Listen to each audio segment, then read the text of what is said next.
Começando mais o seu, o nosso Psicocast.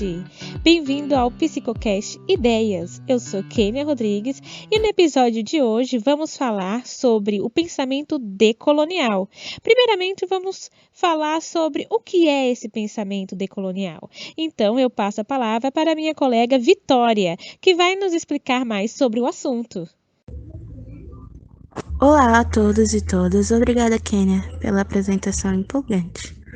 Bom, vamos falar agora sobre descolonização. Mas antes a gente precisa falar sobre colonização, que são imigrantes que invadem uma terra onde o povo é desconhecido e aplica ali todos os seus conhecimentos, inibindo assim o do território local.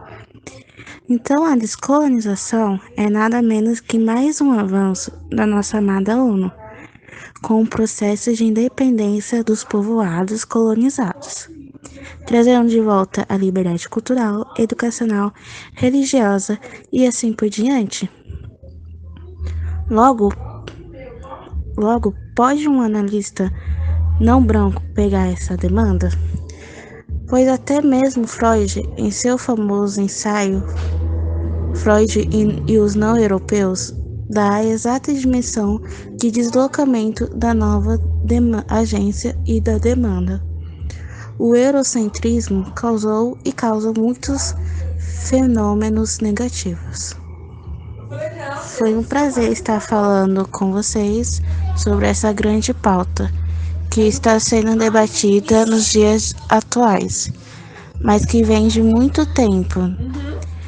Até a próxima, pessoal. Obrigada, Kênia. Agora é com vocês. Obrigada, Vitória! E agora que entendemos sobre o que se trata o pensamento decolonial, vou chamar uma outra colega, a Lígia, para falar do pensador e psicanalista de Frantz Fanon, um nome muito importante no pós-colonialismo. É com você, Lígia! Bom, vamos lá. Agora falando sobre Frantz Fanon, ele nasceu no seio de uma família de classe média e patriota, em Martinica, em 1925. Martinica fica no Caribe. Fanon é considerado um dos pensadores mais instigantes do século XX. Ele atuou como psiquiatra, filósofo e cientista social, e se mudou para a França em 1944, quando ele se alistou no exército francês e depois seguiu para a cidade de Lyon para estudar medicina e psiquiatria. Em 1950, Fanon escreveu o livro que seria seu trabalho de conclusão de curso na psiquiatria, intitulado Peles Negras, Máscaras Brancas. Mas esse texto ele foi recusado pela comissão julgadora por não seguir as correntes hegemônicas. Ele apresentava nesse texto uma perspectiva anticolonialista e analisava as consequências de dominação colonial tanto para o colonizado quanto para o colonizador, explicitando a dinâmica do racismo criada pela colonização e as profundas marcas psicológicas, econômicas e sociais resultantes da dominação colonialista. Ele foi obrigado a escrever outra tese, e só algum tempo depois a tese original foi publicada. Quando a Revolução Argelina e a subsequente repressão violenta por parte das forças francesas, Fanon renunciou ao seu cargo como diretor do departamento de psiquiatria que ele ocupava no Hospital da Argélia, então colônia francesa, para se juntar à Frente de Libertação Nacional. A partir do seu alistamento no exército rebelde argelino, Fanon vai entrar para a lista dos mais procurados do território francês. Mas ele vai ser um sujeito da praxis e vai lutar não apenas pela libertação da Argélia, mas também por outros países da África, ainda colonizados na segunda metade do século XX.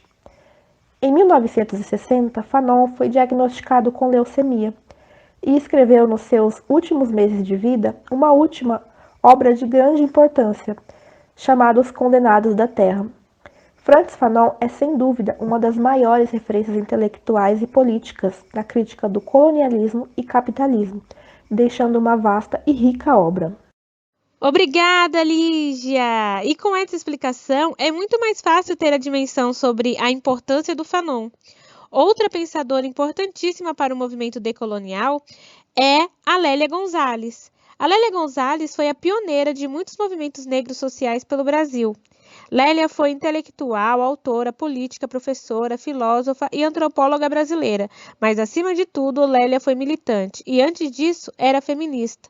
E bem nos anos 70, quando estávamos tendo vários movimentos negros estabelecidos pelo Estado brasileiro, como por exemplo em Salvador, na Bahia, onde Lélia foi a fundadora do Bloco Ilhaê, um bloco negro.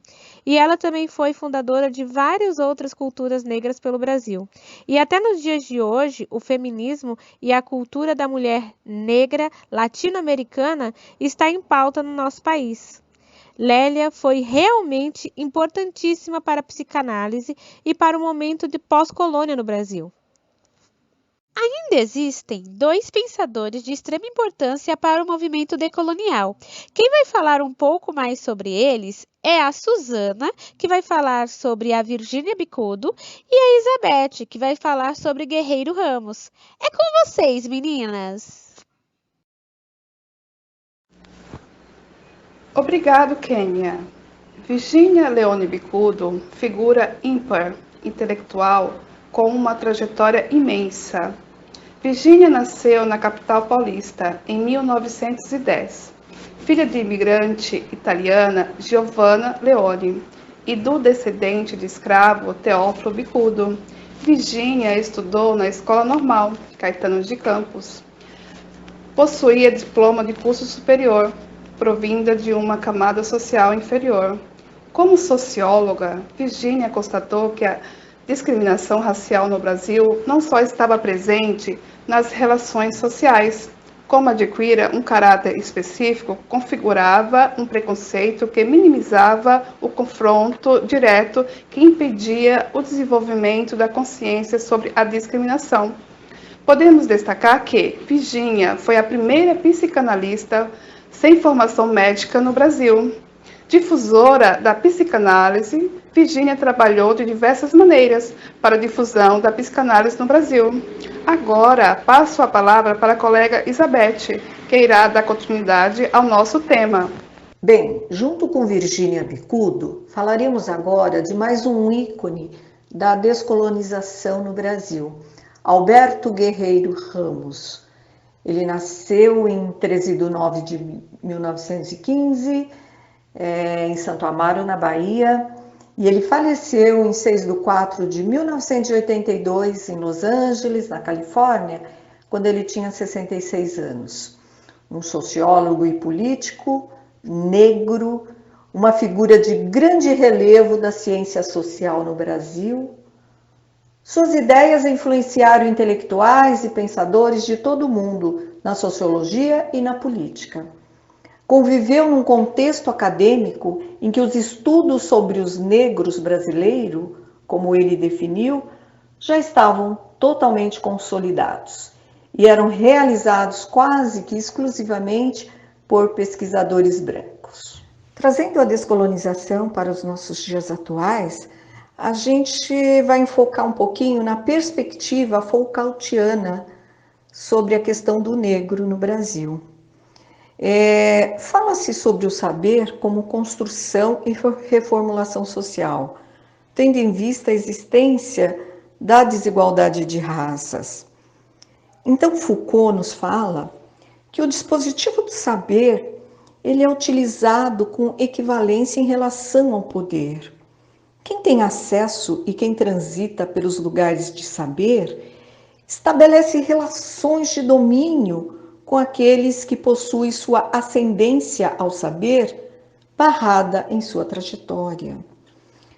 Quando se conversa sobre descolonização do saber, aborda-se a questão do acesso ao ensino de qualidade na educação de base, acesso às universidades públicas e privadas pela população de poder aquisitivo baixo e majoritariamente negra, o que representa dizer que quando olhamos para a questão do negro no Brasil, estamos cuidando da questão do povo na base da pirâmide de classe. Obrigada, Suzana. Obrigada, Elizabeth, por ressaltarem a importância desses dois psicanalistas. A intenção do episódio de hoje foi falar um pouco mais sobre o movimento decolonial.